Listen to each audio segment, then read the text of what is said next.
हमारा पेज 246। हमने ये कर लिया, जब हम बोधों या जानकारियों से परे चले जाएंगे तब हमारे पास ज्ञान होगा। तर्क बुद्धि सहायक थी, तर्क बुद्धि बाधा है। उसके बाद जब हम चेष्टाओं संकल्पों से परे चले जाएंगे तब हमारे पास शक्ति होगी। प्रयास सहायक था, प्रयास बाधा है। जब हम आमोद प्रमोद एंजॉयिंग्स से परे चले जाएंगे तब हमारे पास आनंद होगा। कामना सहायक थी, कामना बाधा है। इसके अंदर सहायक कैसे थी, बाधा कैसे है, इसके संबंध में करना क्या चाहिए, कि कामना का करें क्या।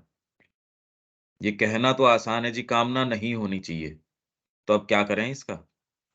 तो मैं आपसे स्क्रीन शेयर कर देता हूं और कामना के संबंध में अपने जो गीता है, आपके पास तो है ये पुस्तक। इसमें जो पहला ही भाग है अपना कमेंट्री का, गीता का, वो मैंने आपसे स्क्रीन शेयर करी है और आपके पास पुस्तक भी है, आप लोगों के पास। मैं यहाँ से ये पढ़ देता हूँ आपके लिए, थोड़ा लंबा है पर आप बहुत ध्यान से, जहाँ नहीं समझ में आए, जहाँ कोई भी बात इसके अंदर, वहाँ आप मेरे को रोक लेना। जहाँ भी आपको ये लगे कि कोई बात इसके अंदर क्लियर नहीं है, तो वहाँ आप बेझिझक मेरे को रोक लेना।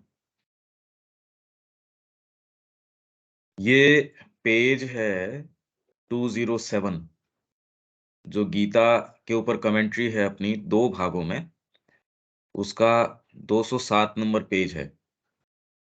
तो भगवान क्या कह रहे हैं, इसलिए हे भरतवंशियों में श्रेष्ठ अर्जुन, तू पहले इंद्रियों को नियंत्रित करके ज्ञान और विवेक का नाश करने वाले इस पापी दुष्ट काम को दृढ़ता पूर्वक मार डाल।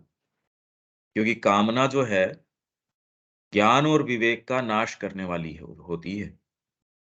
आपका ज्ञान और विवेक, और यहाँ हम शुरुआत ही सारे कामों की काम से करते हैं, कामना से करते हैं कि मेरे को इसमें कोई चीज चाहिए, डिजायर। ये एक ऐसी गुत्थी है, ये वास्तव में नहीं सुलझ पाती, और इनफैक्ट इसके अपने टर्म के ऊपर ये सुलझ पाती भी है या नहीं पाती। क्योंकि मोक्ष की भी यदि आप कोशिश कर रहे हो, तो भी वो कामना के आधार पे ही है। तो इसमें तो खाली अंतरात्मा का, आपके हार्ट का मूवमेंट है, वो ही इससे परे जा सकता है। बाकी तो यदि कामना का मूवमेंट है, वो तो ज्ञान और विवेक का नाश कर देता है। ये श्री अरविंद का है, कामना से छुटकारा पाने के लिए, जो कि अशुभ अथवा पाप और कष्ट का संपूर्ण मूल मूल है। अशुभ और पाप और कष्ट, अगर यहां से हम शुरू करते हैं, तो पाप और कष्ट का संपूर्ण मूल है। हमें कामना के कारण का अंत करना होगा, विषयों को पकड़ने और उन्हें भोगने हेतु बाहर की ओर भागती इंद्रियों को रोकना होगा। जब इस तरह से इंद्रियां दौड़ पड़ने में प्रवृत्त हों, तब विषयों से सर्वथा हटाकर उन्हें पीछे खींच लेना होगा। धरती पर सभी शक्तियां अपने आप को प्रकट करने की प्रवृत्ति रखती हैं। अब ये कह रहे हैं भी, पहले सहायक थी ये कामना, क्योंकि डिजायर के कारण ही हम मूव करते हैं। भूख न लगे भोजन नहीं करेंगे। यदि प्रोक्रिएशन की इतनी जबरदस्त रूप से प्रकृति ने हमारे अंदर प्लांट न करी होती, तो कौन ऐसी चीजों के अंदर संलग्न होना चाहेगा, कौन करना चाहेगा। कितने कितने लोग हैं वो बिल्कुल नहीं चाहते कि हम ये क्या क्रियाओं के अंदर उलझ रहे हैं। कितने भी महात्मा जी हो जाओ, कितने भी कुछ भी हो जाओ, ये आपको फिर उसके अंदर अवश्य रूप से प्रवृत्त करती हैं, क्योंकि ये एक समय आवश्यक थी। अगर ये डिजायर और ये चीजें न होती, तो मूव कौन करता है इसको। इसलिए आप कितना भी विचार कर लो, कितनी भी कुछ भी चीज कर लो, कितने कितने योग के मार्ग में लोग हैं, वो समझदार नहीं है क्या, भ्रष्ट कैसे हो जाते हैं। तो कामना के संबंध में अब दृष्टिकोण क्या है, ये पूरा मैं पढ़ देता हूँ, इसमें भी मेरे ख्याल से 2 या 3 दिन लगेंगे, कि बार-बार, बार-बार हमको। तो धरती पर सभी शक्तियाँ अपने आप को प्रकट करने की प्रवृत्ति रखती हैं।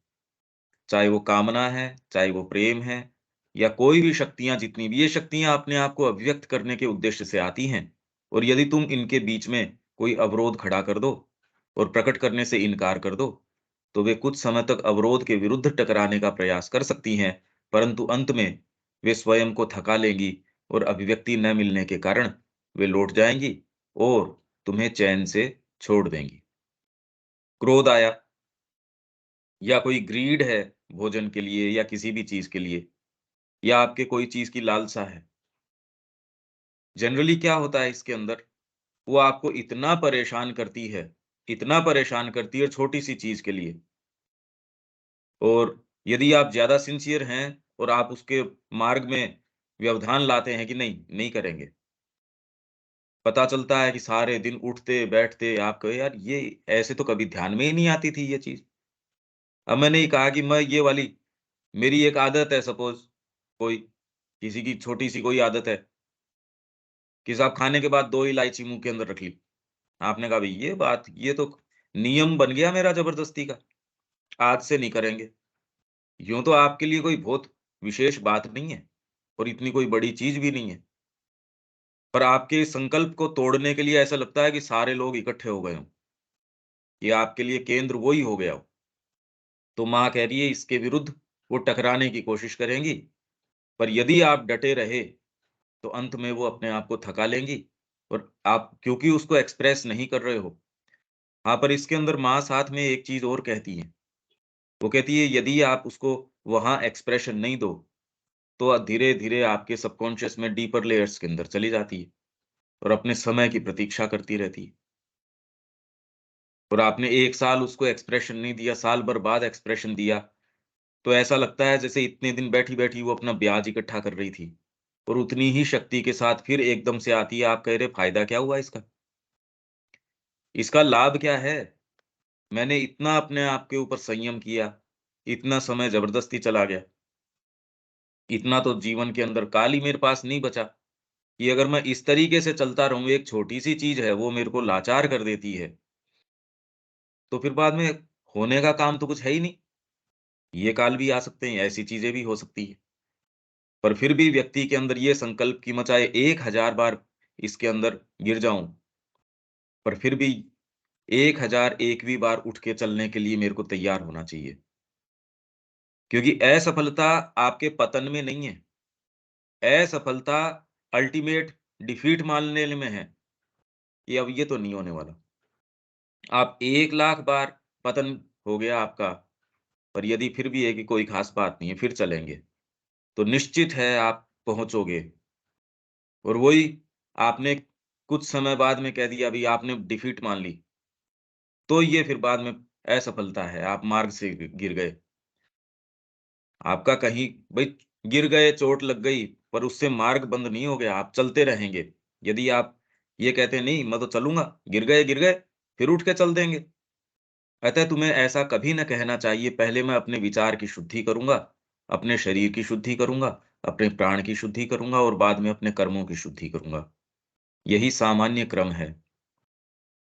लोग जनरली क्या कहते हैं, अरे विषयों के ऊपर मन तो तेरा अटका हुआ है, बाहर से नहीं करके तो तू द्वंद पैदा कर रहा है अपने अंदर। पर ये कभी सफल नहीं होता। माँ कह रही है कारगर क्रम है बाहर से आरंभ करना। सबसे पहली चीज़ है, मैं ऐसा नहीं करूँगा, करूँगा ही नहीं मैं। और उसके बाद देखिए, ये फिलोसॉफ़िकल बात नहीं चल रही है, एकदम प्रैक्टिकल साधना की बात चल रही है। इसलिए जो माँ कह रही हैं, वो ही हमारे लिए तो अल्टीमेट चीज़ है। कोई दूसरा क्या कह रहा है, एक्चुअल में तो जनरली इस राइटर ने ये कहा है, उसके अंदर ये कहा है, गीता प्रेस की पुस्तक ये कह रही है। यदि हम बार-बार अपने आप को भ्रमित करते रहेंगे, हम कहीं कुछ नहीं पहुँचने वाले भी। हम माँ श्री अरविंद हैं अल्टीमेट, तो उनकी बात हम तो उसको अप्लाई करें ना। और उसके बाद मैं अब और इसकी इच्छा भी ना करूँगा, और उसके बाद मैं अपने सभी आवेगों के लिए अपने दरवाजे पूर्ण रूप से बंद कर लूँगा। मेरे लिए उनका अस्तित्व ही नहीं, अब मैं उनसे बाहर हूँ। यही सच्चा क्रम है, ऐसा क्रम जो कारगर है। पहले उसे करो मत। आपको ये है कि मेरे प्राण ही निकल जाएँगे इसके बिना, कि भई ये तो प्राण निकल ही जाएँगे। ये तो जो होना है सो होगा। ये वाला काम तो यदि मेरी विवेक बुद्धि को ये समझ में आ गई या कोई कारण से मेरे को ये मैंने कर लिया कि भई ये चीज़ तो नहीं करेंगे, तो पहले उसे करो मत और तब तुम और अधिक इच्छा न करोगे और उसके बाद वह तुम्हारी चेतना से पूरी तरह से निकल जाएगी। वो जब तक आके कोशिश करती रहेगी, आपका दरवाज़ा खटखटाती रहेगी, जब तक उसको लगता है कि संभावना है, आप अंदर से उसकी बात सुन के दरवाज़ा खोल दोगे। तो जब तक ये संभावना रहेगी, तब तक तो वो खटखटाती ही रहेगी। इनफैक्ट ये संभावना आपने खत्म कर दी, पर वो तो अपना प्रयास करेगी ही, पर आपको सरोकार ही नहीं है, वो आती है, जाती है, कुछ नहीं। आपने अपना द्वार उसके लिए बंद कर दिया। ये हम एक दोबारा मौका ले रहे हैं कामना के संबंध में हम क्या एटीट्यूड अपनाएँ। भई वो तो एक फिलॉसॉफिकल बात है। कामना सहायक थी, कामना बाधक है और छोटी-छोटी जो एन्जॉयिंग्स है, उससे जब हम परे जाएँगे, तब हमारे पास सच्चा आनंद होगा। ठीक बात है। आप छोटी-छोटी चीज़ों के अंदर ही पड़े हो, आनंद कहाँ से? वो तो आनंद को लेके चली जाती हैं और जनरली आनंद किन-किन चीज़ों में? भोजन के अंदर या अपने छोटे-छोटे प्राणिक है, भौतिक हैं, उन सुखों के अंदर। उससे निकल ही नहीं पाता व्यक्ति। गीता निग्रह और संयम की बात करती है। उससे यह अर्थ समझ आता है कि निग्रह करने में व्यक्ति उस क्रिया को अभिव्यक्ति तो प्रदान नहीं करता। 2 चीज़ें हो गई इसके अंदर निग्रह और संयम। निग्रह जो ऊपर अभी बात आई माँ ने ये कहा कि पहले मैं करूँगा नहीं। तो जो लोग इस मार्ग के हैं वो कह रहे हैं भई ये तो माताजी ये जो बात कह रही है, अगर आप निग्रह करते हो, अंदर से आपको उसके प्रति बड़ा क्रोध आ रहा है, बाहर से आपने एक्सप्रेशन नहीं दिया, पर अंदर तो आपके उबाल चल रहा है। तो ये आपके बीइंग के अंदर अंतर्विरोध पैदा कर देगा। कितने जो लोग हैं हेल्थ वाले, वो ये कहते हैं आप अंदर से आपके क्रोध है, बाहर से आप का काम इस तरीके का है, संस्था में आप जिस तरीके के उसमें हैं, पोज़ीशन में, आप सारी चीज़ों को देखते हैं, अंदर से कुछ भी हो आप बोलते वही हैं जो बोलना चाहिए। तो धीरे-धीरे, धीरे-धीरे आप में चीज़ें इकट्ठी हो जाती हैं। तो एक तो हो गया निग्रह और दूसरा है फिर बाद में संयम। पर उसके विषय में अंदर कामना या इच्छा बनी रहती है। भई जलेबी के ऊपर मेरी है, खाऊँगा नहीं, पर कामना थोड़ी चली गई अभी। तो आप क्योंकि एक्सप्रेशन नहीं दे रहे, तो भीतर ही भीतर तो आप जो विषय है आपका, उसके ऊपर केंद्रित हो, बाहर से एक्सप्रेशन दे नहीं रहे। तो आपके बीइंग में अंतर्विरोध पैदा हो जाएगा, ऐसा कुछ लोग कहते हैं। जबकि संयम में व्यक्ति न तो उसे बाहर अभिव्यक्ति ही देता है और न ही उसके विषय में सोचता ही है। ये एक सही आइडियल स्टेट है कि न तो मैं उसको खाऊँगा ही और अंदर से उसके प्रति जो तृष्णा है, वो भी मैं अपनी संकल्प शक्ति से तो उसका पॉज़िटिव तरीका ये है, माँ ये कहती है यदि आपका मन उसके ऊपर जा रहा है बार-बार, तो पहले तो सबसे पहले डेलिबरेटली अपने आप को कोई और दूसरी चीज़ पे, आपके विचार की श्रृंखला को तोड़ दो। यदि बार-बार, बार-बार उसके ऊपर है, उस स्थान से खड़े हो जाओ। अगर आवश्यक हो तो अपने आप को बाँध दो कहीं, कि ये तो करेंगे ही नहीं, इसके प्रेशर को तो तोड़ना ही है, इसकी गुलामी को तो तोड़ना ही है। तब तो हम कुछ कर सकते हैं जीवन के अंदर, नहीं ये छोटी-छोटी चीज़ें, यही बाँध देंगी। तो जो उद्देश्य हम लेके चल रहे हैं, वो तो कोई एक डिसेंट उद्देश्य तो कभी भी पूर्ति नहीं कर सकते। तो क्या एक प्रकार से यह भी निग्रह ही नहीं हो गया? यदि इन्हें बौद्धिक रूप से देखा जाए, तो इनके बीच का क्या संबंध है या क्या भेद है? ये प्रश्न है कि निग्रह और संयम की बात करते हैं, इनके बीच में भेद क्या है? इस पूरे विषय को हमें एक विस्तृत परिप्रेक्ष्य में देखना होगा। यदि कोई व्यक्ति कहता है कि मैं अमुक काम नहीं करूँगा, जबकि उसके निषेध के लिए उसके पास आवश्यक मनोवैज्ञानिक आधार नहीं है, तो उसे तो अवश्य रूप से उस कार्य को करने को बाध्य होना पड़ेगा। कामना के वशीभूत होके आप कई बार लागू करते हो। सुबह नींद सबको प्यारी है, पर सुबह जो स्पोर्ट्स पर्सन है अपने आप को झोंक देता है ना भैया, उसने और जितना ही संकल्प उसका है, नहीं, नहीं मेरे को तो राष्ट्रीय स्तर के ऊपर खेलना है।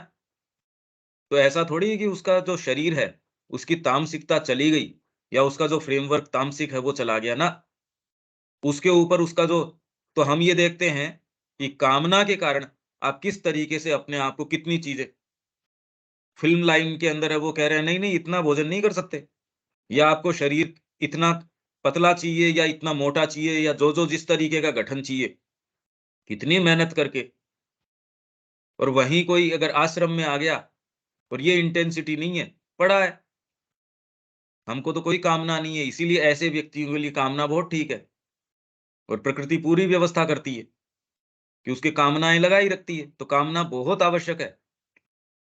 आप ये देखिए कि हमारी जो सो कॉल्ड बस माँ ही सब कुछ कर रही है, और ये बात इतनी सुविधाजनक है कि हम एकदम तामसिकता के अंदर आ जाते हैं, और जहाँ कोई व्यक्तिगत चीज़ का सरोकार है, वहाँ फिर इंटेंसिटी आ जाती है। तो ये दिखाता है कि अभी तक ये चीज़ एस्टेब्लिश हुई नहीं। अभी हम कहते हैं कामना नहीं करनी चाहिए, अरे चाहिए क्या? हमारा जीवन तो रिफ्लेक्ट कर रहा है। कौन-सी चीज़ों के प्रति हम कि क्या मनोभाव रखते हैं, किसके प्रति कितनी इंटेंसिटी रखते हैं, देख लो। सामान्यतः यूँ ही रहेंगे, यूँ ही कोई अगर 20 लोग इकट्ठे हो गए, आपकी शारीरिक क्रिया में अंतर आ जाएगा। देखो आपकी वाइटल किस तरीके से रिएक्ट करती है। तो इसलिए अभी हम ये कहें कि नहीं-नहीं माँ के तरीके से करना चाहिए, तो ये अभी बेईमानी बात है। बिना इस मनोवैज्ञानिक आधार के, अभी मनोवैज्ञानिक आधार नहीं है। कामना तो होती है तो मनोवैज्ञानिक आधार है। व्यक्ति सुबह जाके 3 बजे भी दुकान खोल लेगा। व्यापार के अंदर इस तरीके का है, टेंडर है आपका, परसों आपको भुगताना है। पूरे रात दिन लगा के पूरा परिवार लग जाएगा, भोजन भी उस समय ऊपर-नीचे हो रहा है तो कोई दिक्कत नहीं है। सारों को ये समझ में आ रही है, आपको मनोवैज्ञानिक आधार मिल रहा है इसका। हाँ, भई ये इसलिए मेरे को झोंकना है, और इसी को लागू करो, जो सो कॉल्ड साधक हैं या जो ऐसे हैं, हिलना ही नहीं चाहते। इनफैक्ट मेरे को तो भोजन ही समय पे नहीं मिला। मेरे मेरे साथ तो माँ ऐसा व्यवहार नहीं कर रही, उनके मुद्दे देखो आप। तो ये मनोवैज्ञानिक आधार कामना के कारण, पर यदि आंतरिक कोई चीज़ है उसके कारण आपको मनोवैज्ञानिक आधार और उसके ऊपर आप करो, बहुत बड़ी बात है। वह इस निषेध को सिद्ध कर ही नहीं सकता। यदि व्यक्ति में निषेध करने की क्षमता है और साथ ही बुद्धि में भी वह उससे कुछ दूर हटने की क्षमता रखता है, तो वह कुछ निषेध करने में सफल होगा। अन्यथा तो निषेध के द्वारा वह अपने आप को उस चीज से या फिर इंद्रियों की तृप्ति से बलपूर्वक वंचित करके अपने अंदर असंतुलन पैदा कर लेगा, और जीवन में बड़ी भारी तकलीफ या संकट की स्थिति पैदा हो जाएगी। बार बार आपकी इंद्रियां लग रही हैं कोई चीज के ऊपर, और ये भी मैंने पहले कुछ समय पहले अपनी क्लास में सुबह मैंने ये कहा कि जहां कामना के कारण या आपके भीतर कोई ऐसा उद्देश्य आप लेके चले, माउंट एवरेस्ट के ऊपर चल रहा है, आपकी प्राण शक्ति है, वो आपको पूरा सपोर्ट कर रही है, तो उसके अंदर कैसी भी तकलीफ़ें आएँ, कैसी भी चीज़ें आएँ, आप उनको सहन कर लेते हैं। इससे कोई विशेष अंतर्विरोध आपके अंदर, कोई इस तरीके का घर्षण है, वो पैदा नहीं होता। वहीं लाइफ़स्टाइल इस तरीके की है, आश्रम में आ गए किसी कारण से, मन पूरा आकृष्ट है नहीं, तो धीरे-धीरे आइदर तो हेल्थ इश्यूज़ आ जाएँगे, या फिर आप भोजन के ऊपर या व्यक्तियों के ऊपर या उस माहौल के ऊपर सारों के भई ये खाना ठीक नहीं है, ये माहौल ठीक नहीं है, ये व्यक्ति ठीक नहीं है, मेरे साथ ऐसे हो गया। सारे दिन यही चीज़ें चलती रहती हैं, और वही उसको ऐसे किसी कार्य में प्रवृत्त कर दो, इसकी ये सारी चीज़ें लुप्त हो जाती हैं। ये बड़ी ज़बरदस्त साइकोलॉजी है हमारी। तो इसको आधार कहाँ से प्रदान करें? तो ये डीप आपका एकमात्र प्रेम है माँ के प्रति, वो इसको सहन कर सकता है। दूसरे तो आप सोच समझ के तो भोजन के ऊपर ही कर लो तो बहुत बड़ी बात है। ये संयम जो सामान्य संयम भी है, ये रख पाना कोई इतनी सामान्य चीज़ नहीं है। हाँ, कोई प्राणिक प्रकृति आपको इसके लिए बल प्रदान कर रही है। मेरे को तो ये नंबर 1 स्पोर्ट्स पर्सन बनना है, फिर आप कुछ भी कर लोगे। मेरे को तो पॉलिटिशियन, मेरे को तो प्रधानमंत्री बनना है, फिर तो आप रात-दिन कुछ भी कर लोगे। उसमें कोई अंतर्विरोध ऐसा नहीं आएगा। पर मेरे को अनन्य रूप से माँ के लिए अपने आप को उत्सर्ग करना है, और यदि भीतर प्रेम का आधार न हो या कोई ऐसा आधार नहीं हो अंतरात्मा का, तो अपने जुनून वो थोड़ा-सा ढीला पड़ा, किसी भी कारण से आपको कोई किसी का उदाहरण देखा, जीवन देखा, कोई चीज़ से आप प्रभावित हुए, थोड़े समय तो वो जब तक प्रभाव रहता है तब तक ठीक है। बाद में वही चीज़ें अराइज़ होने लगती है, जो श्री अरविंद के माँ के पत्रों में हमको दिखती है। लोग कैसे-कैसे वो तो सोच के आए थे वहाँ, पर ये अंतर्विरोध पैदा हो जाता है। यहाँ यह नहीं कह रहे कि निग्रह गलत है, बल्कि यह है कि संयम उसकी अपेक्षा श्रेष्ठ है। संयम श्रेष्ठतर है, निग्रह गलत है, ये थोड़ी कह रहे हैं। ये तो प्रैक्टिकल बात है, यदि व्यक्ति संयम नहीं कर सकता, अपने मन को इंद्रिय विषय से लिप्त होने से दूर नहीं रख सकता, तब बात अलग है। यदि अंतरात्मा में इतनी ताकत है कि जब उससे संकल्प आता है, यही बात अभी मैं सूक्ष्म में आपसे कर रहा था, यदि अंतरात्मा का आधार है, वो किसी कारण से आकृष्ट नहीं है कि माँ के पास जाएँगे तो ये मिल जाएगा, ये नहीं मिलेगा, आप तो आकृष्ट हो। अरे मिलेगा क्या और क्या नहीं मिलेगा? तो यदि उससे आता है, तो वह उस क्रिया और मन की, उस इंद्रिय विषय से लिप्तता, दोनों को ही संयमित तथा नियंत्रित कर सकता है। इस मार्ग में ये नहीं है कि आपका ओवर बीइंग जो है वो कोई ट्रांसफ़ॉर्म्ड हो जाता है। आप साधना के अंदर आ गए, तो कामना आपके अंदर नहीं है। अरे लच्छे के लच्छे उठ के आएँगे उसके कामना के, क्योंकि सामान्य जीवन में तो आप उसकी अभिव्यक्ति कर रहे हो, उसकी तुष्टि कर रहे हो। यहाँ तो आप हर वो चीज़ जो माँ और आपके बीच के अंदर व्यवधान है, आप उसके ऊपर अंकुश लगा देते हो। तो यहाँ तो बड़ी पीड़ा मिल होएगी उसको, आपकी कामना को। पर कौन-सी चीज़ है जो वहन कर लेती है, इसको सहन कर लेती है, इस पे अनुशासन करती है? ना भई, इसको पूर्ति करके ज़्यादा पीड़ा होती है मेरे को। ये कामना मैंने 1 बार, 2 बार, 3 बार, पता है ये गलत है, नहीं मानता मन, आप उसके चक्कर में आ जाते हो, उसको पूरा करते हो और फिर बाद में क्योंकि डिसेंसी है आत्मा की, वो बहुत तकलीफ़ पाती है। तो जितना ही आप ये सिक्योर ग्राउंड पे आते हो कि भैया ये तकलीफ़ तो नहीं सहन होती, क्योंकि मनुष्य इसी तरीके से समझता है। जब उसको तकलीफ़ होती है कि भई ये चीज़ तो नहीं कर सकते, इसमें आनंद आता है, हाँ, ये चीज़ ठीक है। 20 बार मैंने ये करके देख लिया भई ये तो नहीं करेंगे, ये खाने से पेट में बहुत दर्द होता है, तो भौतिक चेतना समझ जाती है भई ये नहीं करना चाहिए।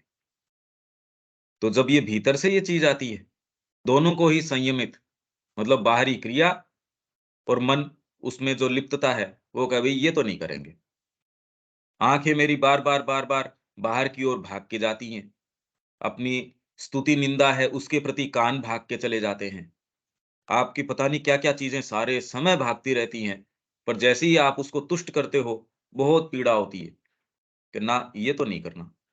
और आनंद जो है, आपको एक डीप कंटेंटमेंट माँ के शब्दों में, जितना ही आप उसका सत्संग करते हैं, आप कहते हैं अरे! इससे ज़्यादा सुख नहीं मिलता, कि जब माँ के संपर्क में रहते हैं तब तो आनंद में रहते हैं।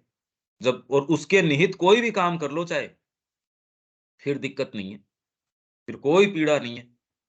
और यदि व्यक्तिगत आधार के ऊपर वो आप चीज़ करते हैं, वो बहुत तकलीफ देता है। यदि ये आधार हमारा हो गया, तो बहुत सेफ्टी हो गई। फिर जीवन में ज़्यादा इधर-उधर नहीं हो सकता। हालाँकि डिटेल में इसका मतलब ये नहीं है, अभी तो बहुत काम करना बाकी है, पर यदि ये है तो हम सेफ ग्राउंड के ऊपर हैं। तो फिर किसी प्रकार की कोई समस्या नहीं रहती। मन के निरर्थक विचारों का वह निषेध कर देगा और यदि वे आते भी रहें, तो वह इतना समर्थ होगा कि उसे इससे भी कोई फ़र्क नहीं पड़ेगा। उसे ये करने के लिए मन की सहायता या उनके समर्थन की आवश्यकता नहीं होती। उनके बिना भी वह संकल्प, यह संयम साधित कर सकता है।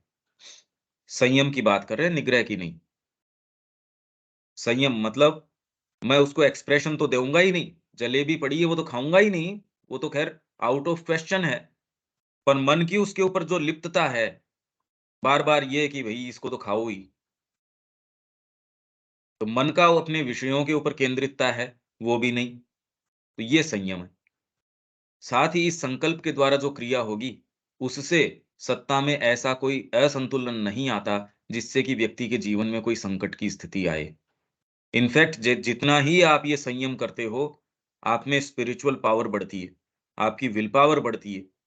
वो चीज़ें आप संसिद्ध कर सकते हैं, जो आप पहले नहीं कर सकते थे। इसके कारण आपका जो कार्य क्षेत्र है, प्रभाव क्षेत्र है, माँ से आपकी नज़दीकी है, वो और बेटर हो सकती है। उनका जो शक्ति सामर्थ्य है आपके अंदर और बेटर आधार पाएगा और आप ज़्यादा काम उनका कर सकते हैं, ज़्यादा निकट जा सकते हैं। इसको वेद के अंदर यज्ञ का आरोहण भी कहते हैं।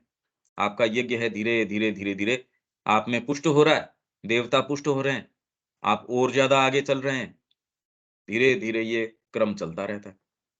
जब ये संकल्प या फिर ये गहरा हिस्सा प्रभावी नहीं हो, तब केवल निग्रह से तो व्यक्ति बड़ी तकलीफ में पड़ जाता है, क्योंकि उसके पास अपने सहारे या समर्थन के लिए कुछ नहीं होता। इसलिए ऐसा निग्रह अधिक समय तक टिक पाना मुश्किल है।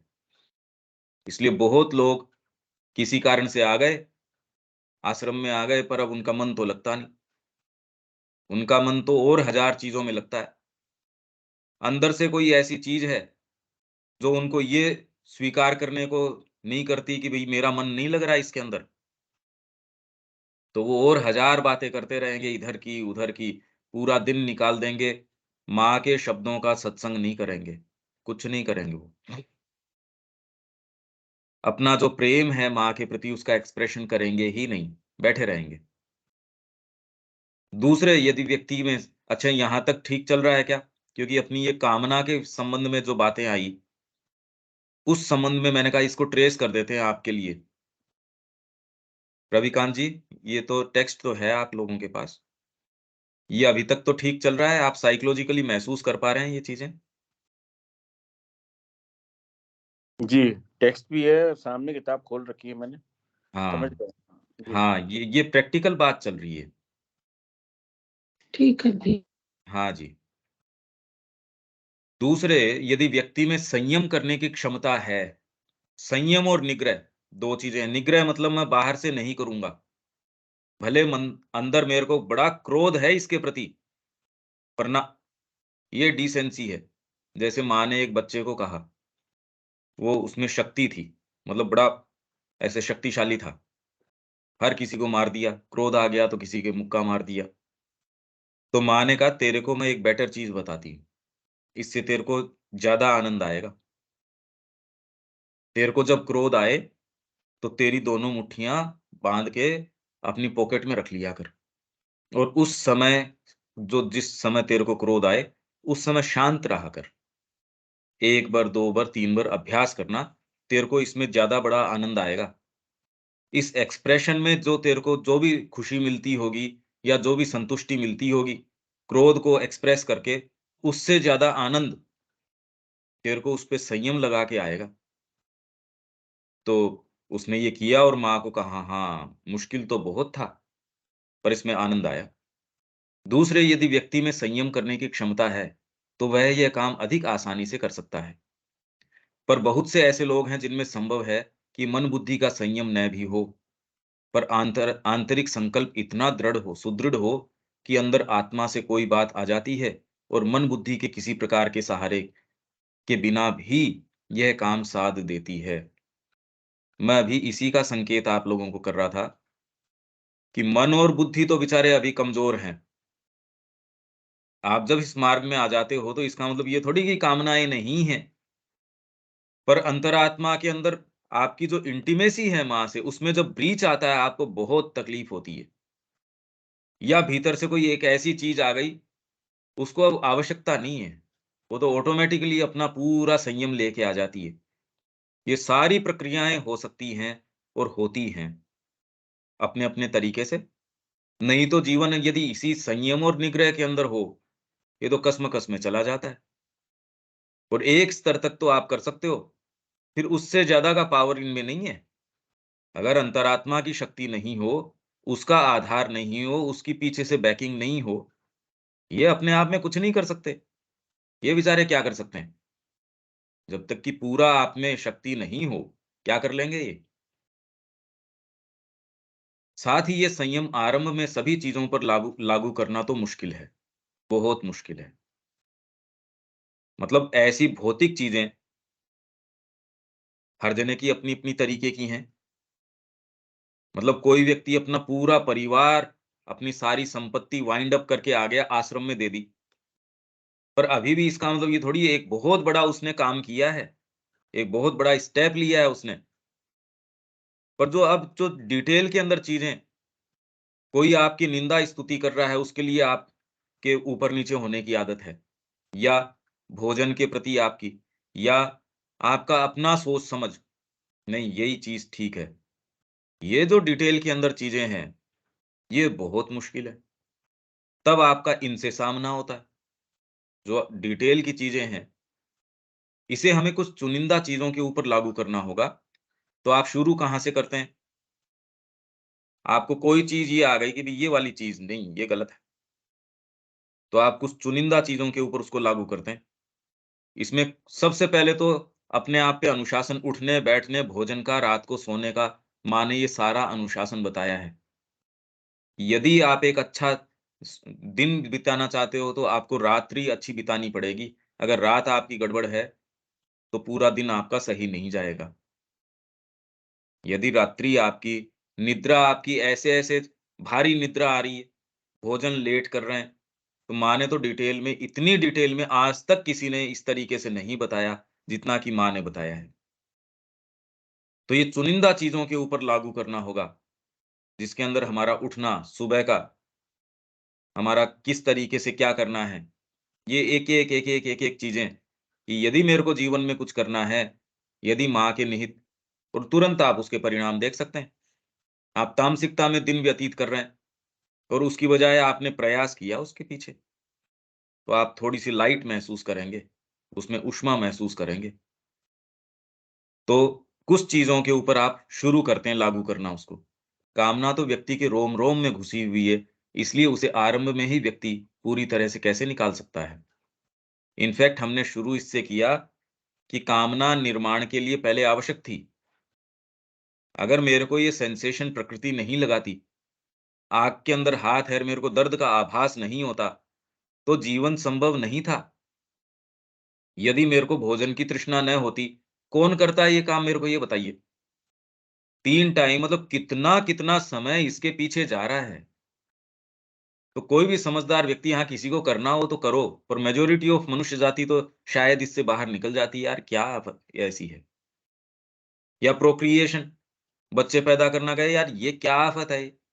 परिवार रखो, ये करो। प्रकृति ने ये इतनी डीपली इम्प्लांट करी है, कि आपके पास कितनी भी सारे साधन-संसाधन हो, तो भी आपके भय की ओर, या ये कामना की ओर, नहीं तो जीवन सस्टेन नहीं कर सकते थे, जिस तरीके का ये माहौल था पृथ्वी के ऊपर। तो ये उस समय प्लांट करी गई, पर वैसी की वैसी पशुता है, वो हमारे अंदर एंटर कर गई। तो इसलिए अब ये बाधक है, अब इसकी आवश्यकता नहीं है भई। अब मनुष्य बन गए, बुद्धि आ गई। आपके हायर पावर्स हैं, यदि वो ऑपरेट करते हैं, इसकी आवश्यकता नहीं है। उसे तो इस तरह किसी भी तरीके से निकाला जा ही नहीं सकता। आप यदि सोच लो, एक सीमा तक कर सकते हो, एक सीमा तक आप कर सकते हो, पर यदि आपके पीछे कोई उद्देश्य न हो, कोई दूसरी चीज़ न हो, नहीं कर सकते। कैसे संयम करोगे और किसके आधार पे करोगे, यदि जीवन में कोई उद्देश्य नहीं है? इसीलिए माँ कहती है कि आपके उद्देश्य की महानता के ऊपर डिपेंड करेगा, कि आपका जीवन किस तरीके का है। जीवन का लक्ष्य मेरा अगर, जी मैं तो एक ये छोटी-सी ये चीज़ कर लूँ, बस मेरा हो गया।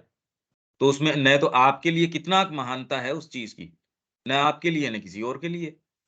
और जितना ही महान आपका उद्देश्य है, यदि उसको पूर्णतः चरितार्थ भी नहीं किया, पर आपने पूरा अपना जी-जान उसके पीछे लगाई, तो आपके लिए भी ये बहुत ज़बरदस्त जीवन होगा, और आपके आस-पास का जो परिकर है, उसके लिए भी आपका जो उदाहरण है, आपका प्रभाव है, वो हमेशा ही ऊपर ले जाने वाला होगा, उत्थान करने वाला होगा।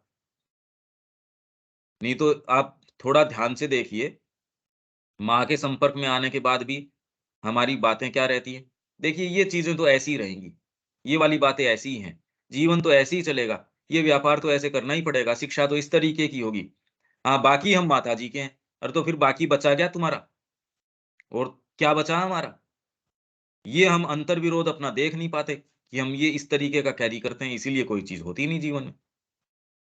पर इस सब में, सब कुछ व्यक्ति की सच्चाई पर निर्भर करता है, सिंसियरिटी के ऊपर। क्योंकि जब, यदि यह नज़र आ जाए कि कोई क्रिया गलत है, तब फिर उस पर नियंत्रण या संयम कैसे किया जाए? तो इसके लिए तो व्यक्ति को कृत संकल्प होकर अपनी सारी शक्ति लगानी होगी और उसे रोकना ही होगा।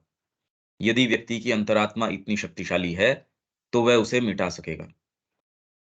तो इसके लिए भोजन की, उठने की, बैठने की, ये सारों के अंदर, और हमारे पास तो इसमें सबसे बड़ी शक्ति हमारे पास है, माँ को पुकार लो। जितनी बार पुकार सको, और उसके अंदर माँ के शब्द हैं, श्री अरविंद के शब्द हैं, वो हमको विवेक देते कि भई मार्ग ये है, मार्ग को आपके लिए बिल्कुल स्पष्ट सामने दिखाएँगे, माँ को पुकार लो। आपके अंदर पुकार करने की शक्ति है, तो ये शक्ति है, मार्ग सामने ये दिखा ही रहे हैं उनके शब्द।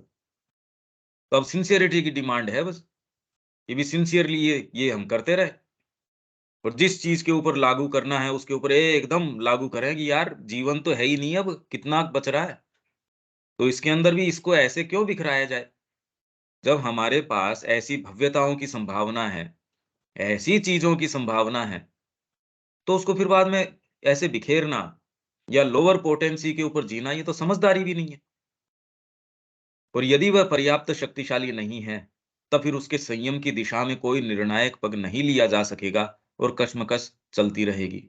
और ये कशमकश चलती रहती है। और समझदार हम किसको कहते हैं? जो एक समय बाद ये स्वीकार कर लेता है, अभी जीवन तो ऐसा ही है। बचपन में तो आपके अंदर आशा रहती है। धीरे, धीरे, धीरे आप उसके साथ कॉम्प्रोमाइज़ कर लेते हैं, तालमेल बिठा लेते हैं, उससे समझौता कर लेते हैं। भई ठीक है, मैंने माँ का केंद्र भी कर रखा है, पर देखो ये चीज़ें हैं।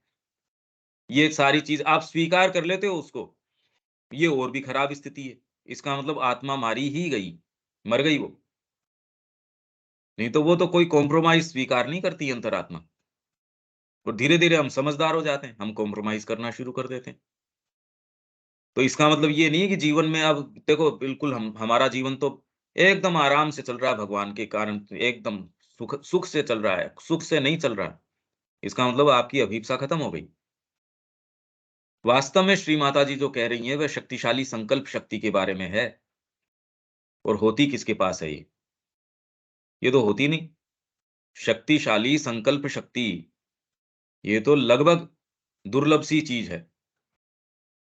तो इसके अंदर पहले तो सबसे पहले आपकी विवेक बुद्धि आपके पास है, उसको लागू किया जाए। ये ही चीज़ पशु और मनुष्य के बीच में अंतर करती है। पहले तो जो क्रियाएँ ना, और यदि आपने एक उद्देश्य अपने सामने रखा है, उस उद्देश्य के प्रकाश में क्रियाओं का आकलन कि यार ये क्रिया तो गलत है। उद्देश्य मैं रख रहा हूँ अपने सामने एक बड़ा व्यापार खड़ा करना, और इसके लिए मैं मेहनत करना चाह नहीं रहा, या फिर मेरी क्रियाएँ इस तरीके की हैं, ये वाली तो इसमें नहीं चलेंगी।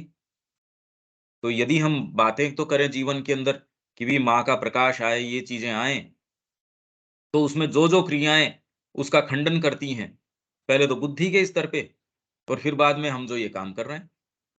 श्री अरविंद की वाणी है, माँ की वाणी है, इनका पूरा सत्संग, और साथ ही यह संकल्प किन्हीं विशिष्ट क्रियाओं पर लागू हो सकता है, क्योंकि कामना का हमारी सत्ता में प्रवेश तो बड़े सूक्ष्म रूप से भी है, इसलिए ये क्रिया बड़ी ही जटिल है।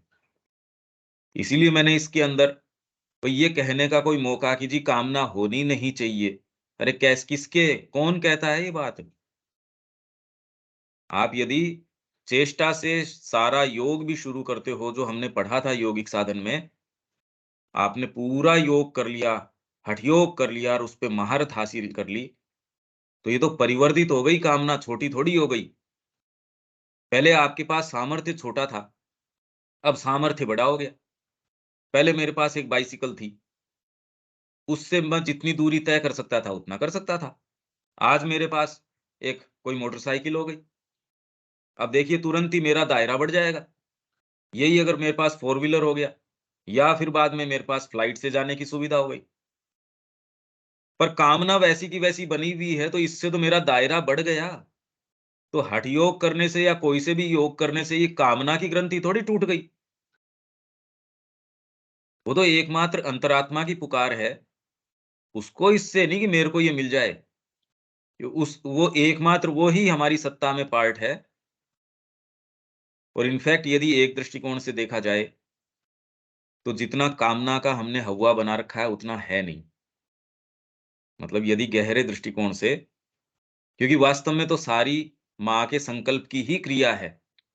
हाँ, कामना खाली उसको बोलते हैं, जी उस क्रिया को हम अपने आप पे एट्रिब्यूट, अपने बाहरी सत्ता पे एट्रिब्यूट कर लेते हैं, तो वो संकल्प नहीं रहता। यही डीपर तरीके से, तो इसलिए माँ कितनी क्रिया कर रही हैं। डिवाइन वर्कर कोई भी है, वो ये थोड़ी है कि कामना से रहित हो गया तो निश्चेष्ट हो गया, इसका मतलब निष्क्रिय हो गया। कर्म शुरू ही तब होते हैं। इसीलिए कल जो अपन बात कर रहे थे, प्रयास सहायक है और प्रयास बाधा है। इनफैक्ट प्रयास शुरू ही बाद में होता है जब ये आती है। जो आप और सामान्य जीवन में जितने प्रयास देख रहे हैं वो कभी सहायक एज़ सच नहीं है, कि उन प्रयासों के कारण और व्यक्ति कोई इधर पदार्पण किसी ने किया हो, इसलिए वो प्रयास के जो परिभाषा है वो उसमें नहीं आ सकती। कि आप फिर बाद में इतना गंभीर तरीके से पॉलिटिक्स में जाने का प्रयास कर रहे हो, तो एक दिन आप इस आभास पे आ जाएँगे कि अब आध्यात्मिकता में प्रवेश करो, तो ये प्रयास नहीं हो सकता। वो प्रयास दूसरा है, आप में अंतरात्मा में ये आ गई, अब ये प्रक्रिया चालू हो जाती है संयम की, निग्रह की, या जो आपकी अंतरात्मा कहती है आप उसको लागू करते हैं। ये पूरी योग की जो प्रक्रिया है, ये प्रयास है। और ये भी एक समय बाद में, जैसे गीता पूरा ट्रेस करती है 18वें अध्याय के अंदर, फिर बाद में कहती है सर्वधर्मान् परित्यज्य, तब जाके प्रयास बाधा बन जाता है। तो किसी ने पूछा अभी पहले बता देते ये बात, तो श्री अरविंद ने कहा पहले धर्म होने तो चाहिए, पहले कोई फ्रेमवर्क तो होना चाहिए छोड़ने के लिए। भगवान मैं आपको अपने आप को देता हूँ पूर्ण रूप से, पर मैं एग्ज़िस्ट ही नहीं करता, दूँ किसको मैं? मैं अभी हूँ ही नहीं। भगवान ये ज़मीन की रजिस्ट्री मैं आपके नाम करवा रहा हूँ, पर मेरी है ही नहीं वो ज़मीन, मैं करवा कैसे दूँ आपके नाम? तो समस्या फिलहाल ये है। तो जब हम समर्पण की बात करते हैं, और की बात करते हैं, वो हमारी बात प्रभावी नहीं है, इसलिए प्रभावी नहीं है। इसलिए खंडन इस बात का थोड़ी है कि समर्पण नहीं करना चाहिए। खंडन इस बात का है कि पहले अभी हम है ही नहीं, समर्पण करे कौन? और इसे समझने में और इसका समाधान करने में बहुत समय लगता है। यही बात मैं कल कह रहा था, पर ये एक सूक्ष्म चीज़ है और हमारा अहंकार ये स्वीकार करने के लिए तैयार नहीं है कि हम ये अभी हम हैं ही नहीं। कौन तो साधना करे, कौन क्या करे? यदि किसी की अंतरात्मा पर्याप्त विकसित हो चुकी है, तो ये कार्य अपेक्षाकृत कम समय में किया जा सकता है। इनफैक्ट फिर ये कार्य की श्रेणी में नहीं आता। फिर तो अंतरात्मा आपको जैसे गाइड करती है, आप कौन से मार्ग से, यही मैं कल कह रहा था कि फिर आपको जब ये पुकार आ जाती है, आपका एक बड़ा विचित्र और अद्भुत मार्ग है। आप उसी पुस्तक को श्री अरविंद के उसी साहित्य को पढ़ रहे होंगे, वही साहित्य दूसरा पढ़ रहा है, पर उसको पढ़ के आपके लिए जो आवश्यक है वैसा आप ग्रहण कर लेंगे। उसी संस्था में, उसी आश्रम में माँ के संपर्क में आप हो, पर आपको किस तरीके से माँ लेके जा रही है, वो आपके लिए बड़ा विशिष्ट मार्ग है। तो एक ही गुरु के 2 शिष्य हैं, दोनों बहुत अच्छे काबिल हैं, तो भी जो मार्ग वो अपन से चलेंगे एक्चुअली जीवन के अंदर, वो उन दोनों का अपना विशिष्ट तरीके का होगा। अन्यथा हो सकता है कि इसमें बहुत लंबा समय लगे, संभव है पूरा जीवन ही लग जाए और तब भी पूरा न हो। यह व्यक्ति की अंतरात्मा की स्थिति पर निर्भर करता है और इसके लिए व्यक्ति को साधना पथ पर चलना होगा। इनफैक्ट ये मूवमेंट आता है, तब आप इस पथ के ऊपर आते हो। अगर इस मूवमेंट के बिना आप कह रहे हो मैं पथ पे हूँ, तो खाली आश्रम के प्रेमाइसेस के अंदर रहना कोई पथ पे होने का संकेत नहीं है। माँ आपको जंगल में या कोई ऐसी स्थितियों के अंदर भेज रही है, तो वहाँ भी आप तो साधना जो गहनतम साधना है वो कर रहे हैं, और वहीं आप आश्रम के अंदर बैठे हैं और वहाँ आप कुछ भी एक पग भी आगे नहीं चला रहे। तो इसके अंदर बाहरी कोई भी चीज़ें हैं, इसका मानक नहीं है। व्यक्ति कर्मयोग, भक्ति योग या ज्ञान योग या फिर इनके किसी मिले-जुले रूप से में से कौन-सा पथ अपनाता है या फिर केवल समर्पण भाव ही अपनाता है, ये व्यक्ति के गठन पर निर्भर करता है। कि माँ की एक बात आप किस तरीके से एग्ज़ीक्यूट करेंगे, वो आपके लिए, जैसे हम ये पढ़ रहे हैं, कर्म में आप में कैसे आएगी ये बात? भक्तिमय रूप में या आपके भावनात्मक रूप में कैसे आएगी ये सारी चर्चा? ज्ञान पक्ष में आप किस तरीके से लेंगे? और फिर आप इसको सारे को अपने जीवन में किस तरीके से एग्ज़ीक्यूट करेंगे? ये सब हम सब अपने-अपने तरीके से चलेंगे। परंतु ये संयम, ये शुद्धिकरण एक उत्तरोत्तर चलने वाली प्रक्रिया है। आगे से आगे चलती रहेगी। और इनफैक्ट आपको न शुद्धिकरण का भान होता, न कोई और चीज़ होती। हाँ, आप कोई गिवन कंडीशंस हैं, उसमें तुरंत अपने आप को देख सकते हो, अरे! ये पहले यही वाली चीज़ें, सेम यही परिस्थिति थी, मैं उसमें किस तरीके से रिएक्ट कर रहा था, उसमें मैं कितना ऊपर-नीचे हो रहा था। अभी कोई फ़र्क ही नहीं पड़ा इसके अंदर।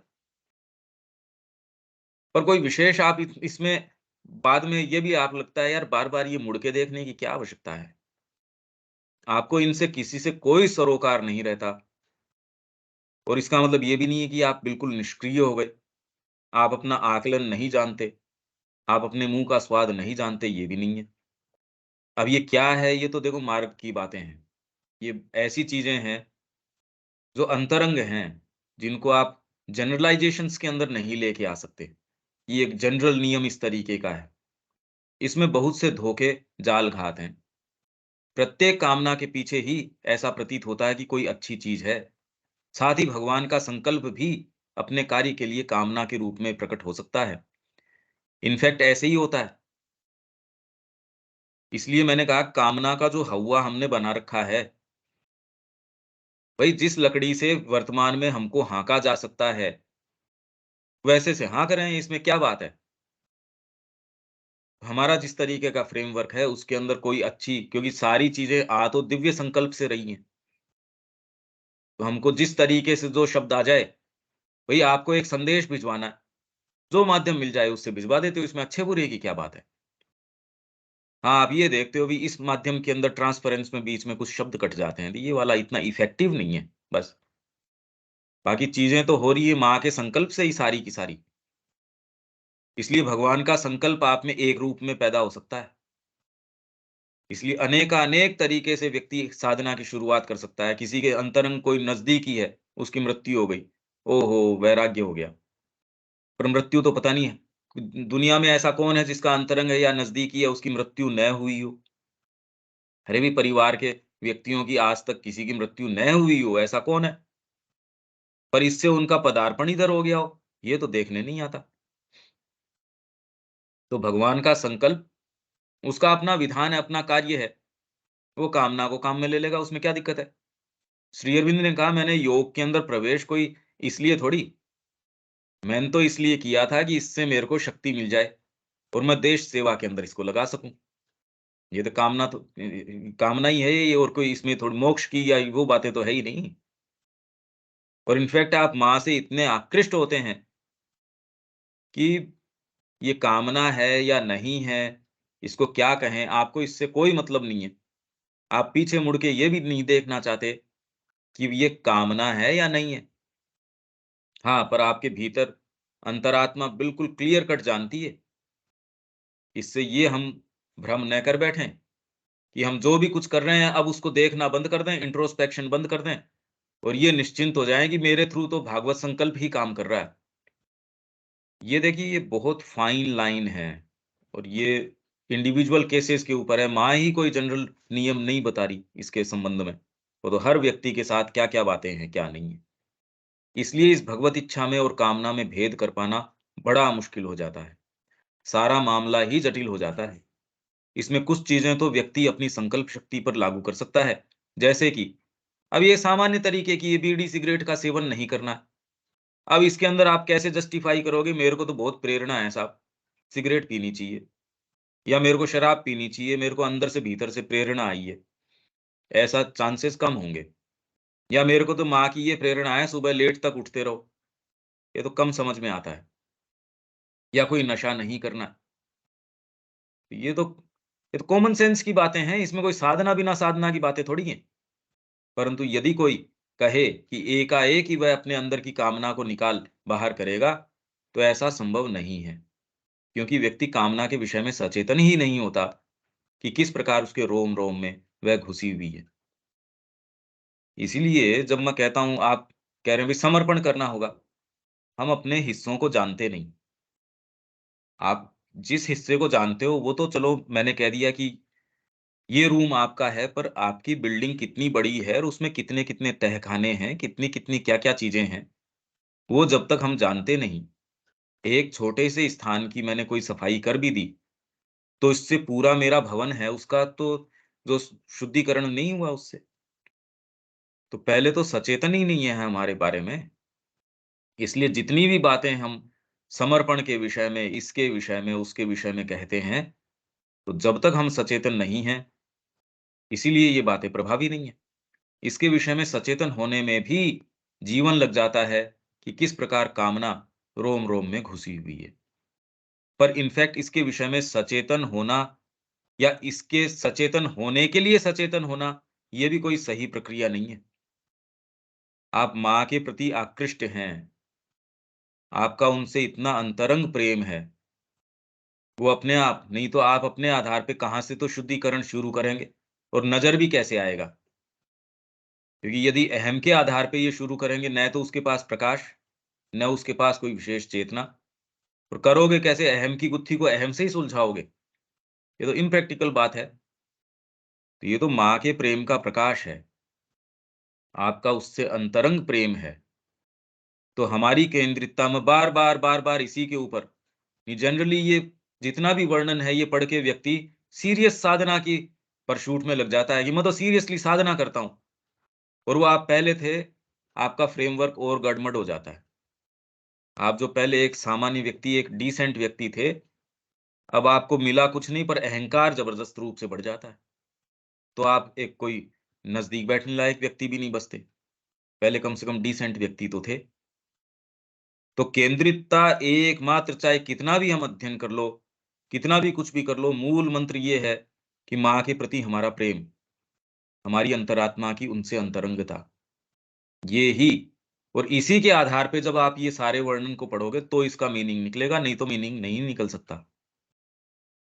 कि आप सचेतन होने के लिए सचेतन हो रहे हो, फिर करोगे क्या उसका? साधन के लिए साधन जुटा रहा हूँ, फिर क्या करोगे उसका? मैंने बस साधन के लिए साधन जुटा लिया तो दूसरा कहेगा फिर लाभ क्या है इसका? तो साधन तो पूरी दुनिया में अनंत हैं, तेरी जो उपयोगिता उस हिसाब से देख। तो वैसे ही मेरी ये शुद्धिकरण हो जाए, मेरा ये शुद्धिकरण हो जाए, फिर उससे फिर क्या करोगे उससे? फिर मैं अपने आप को माँ को दे दूँगा। अरे तो पहले दे माँ को, तो शुद्धिकरण होगा। अपने आप के स्तर के ऊपर क्या शुद्धिकरण? हाँ, बीड़ी नहीं पीऊँगा, सिगरेट नहीं पीऊँगा, समय से उठूँगा, ये तो कॉमन से मनुष्यता की बातें हैं। आप पशुता से ऊपर उठ रहे हो, इसका साधना से क्या लेना-देना? जब तक आप संगीत है, साहित्य है, कला है, ये तो मनुष्य बनाती हैं ये चीज़ें तो। आप पशुता को क्यों की उस मान बैठते हो? ये तो मानव की चीज़ें हैं, इससे कोई दिव्यता वाली कोई बातें नहीं है। दूसरी बात यह है कि जब व्यक्ति परम की ओर बढ़ रहा होता है, तब ये समझ पाना और भेद कर पाना उसके लिए मुश्किल होता है कि उसमें कैसी-कैसी कामनाएँ, इच्छाएँ और उनके मिश्रण भरे हुए हैं। अब आपके अंदर कोई चीज़ अराइज़ हो रही है, आप कह रहे यार ये कैसे आ रही है ये बात? अब कैसे उसको आप डिफरेंशिएट करें? राम जी जब उसमें वाटिका के अंदर गए, उन्होंने कहा अभी हमारा मन तो देखो डोल नहीं सकता, पर जो भाव मेरे को सीता जी को लेके उठ रहे हैं, अब आप क्या क्या करेंगे? या रामकृष्ण जी के अंदर ये आई एक दिन सोए-सोए कि भई इतनी खीर मैं बना लूँ। उन्होंने खीर रात को बनवाई और उसको पाई। किसी ने कहा, "अरे! कि कैसी?" उन्होंने कहा, "अभी माँ की इच्छा थी।" अब जब आपके अंदर प्योरिटी आएगी कि ये अब कैसे करेंगे ये बहुत मुश्किल अभी तो सीधे-सीधे है। अभी तो कोई हमको ऐसी कोई इनसिक्योर ग्राउंड नहीं है कि कोई ऐसी चीज़ आ जाएगी। कोई डीपर या हायर या कोई ऐसे इंट्यूशन आ जाएँगे, जो देख के हम काँप उठेंगे, यार ये क्या बात है? आप में विश्व विजय की नहीं आ जाएगी क्या? कि माँ के लिए कुछ ऐसा करें या फिर कोई ऐसी ये इच्छा है, कामना है, महत्वाकांक्षा है या अंतः प्रेरणा है, क्या है ये? तब और मुश्किल हो जाएगी। अभी तो चलो ठीक है हम कहीं नहीं है, खड्डे में पड़े हैं, इसलिए कोई ऐसी दिक्कत नहीं होती। इसलिए हम बातें करते रहो साधना की, इधर की, उधर की, समर्पण की, प्रेम की, इसकी, उसकी। अभी कोई दिक्कत नहीं है। पर यदि आपको संकेत ऐसे की बुद्धि देख के यार ये क्या संकेत मिल रहा है? संहार कर दो। अर्जुन से जो काम करवा रहे थे, अब बताओ यदि आधार नहीं हो उसका, तो बेचारे के लिए कितना मुश्किल है। उसको जो जिस कर्म के अंदर नियोजित कर रही है गीता, वो सामान्य क्रम है क्या? या सामान्य कोई चीज़ है वो? मेरे ख्याल से आज का जो समय है हमको इस पैराग्राफ की अनुमति नहीं दे रहा। बाकी ये बहुत ही प्रैक्टिकल चीज़ है हमारे लिए। अगर इसको समझेंगे तो ये जो अफ़ोरिज़्म की ये जो और जो लाइनें हैं, वो कुछ और बेटर हमारे लिए रिवील करेंगी। अच्छा, इसके अंदर यहाँ तक अगर कोई चीज़ है तो ठीक है, नहीं तो अगला पैराग्राफ या आप लोगों के पास पुस्तक है, आप इसको अपने समय से देख सकते हैं। हाँ जी, रविकांत जी।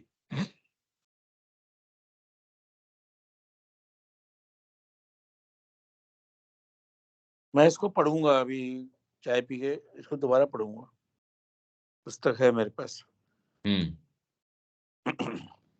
ठीक है शिप्या जी, यहाँ विराम देते हैं और इसके संबंध में यदि कोई प्रश्न हो आप इसका नोट कर लीजिए, कल उसको अपन ठीक। हैंडल कर सकते हैं। बाकी पुस्तक तो लगभग आप सबके पास है ही है। जय श्री माँ। जय श्री